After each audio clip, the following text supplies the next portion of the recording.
And I want to thank you all for being here, and we'll take some questions. Yeah, please.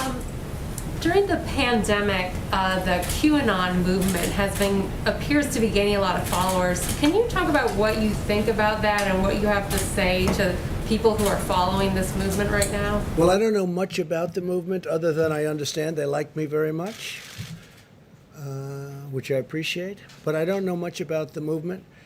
I have heard that it is gaining in popularity, and from what I've heard, these are people that when they watch the streets of Portland, when they watch what happened in New York City in just the last 6 or 7 months, but this was starting even 4 years ago when I came here, almost 4 years, can you believe it?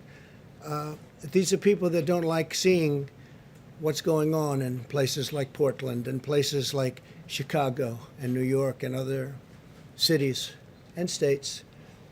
And I've heard these are people that love our country and they just don't like seeing it.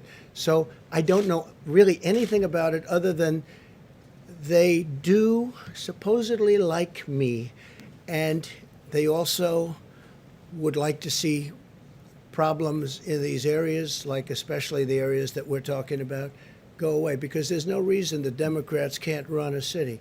And if they can't, we will send in all of the federal, whether it's troops or law enforcement, whatever they'd like, we'll send them in, we'll straighten out their problem in 24 hours or less, okay? Well, just real quick, at the crux of the theory is this belief that you are secretly saving the world from this satanic cult of pedophiles and cannibals. Does that sound like something you are behind? Or Well, I haven't heard that, but is that supposed to be a bad thing or a good thing? I mean, you know, if I can help save the world from problems, I'm willing to do it. I'm willing to put myself out there.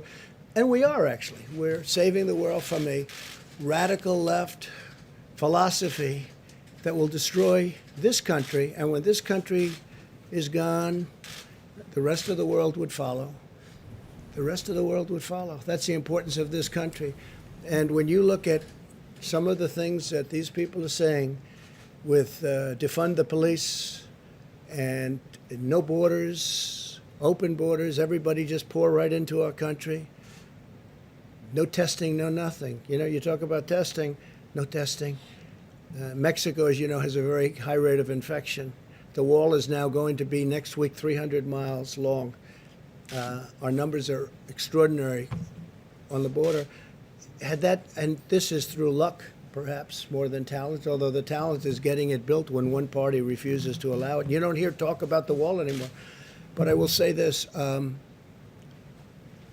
we need strength in our country, not weakness.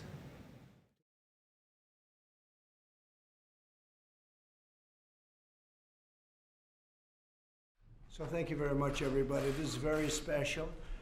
Charles Q, I like that, Q Brown Jr., and your family is very proud of you. Your wife is very proud. Your sons are very proud, and I'm very proud. And I'm proud to have you in the Oval Office. This was going to be in a different location, and there's only one Oval Office. I said, this is the big leagues, so we have to have you and your family over to celebrate. This is an incredible occasion.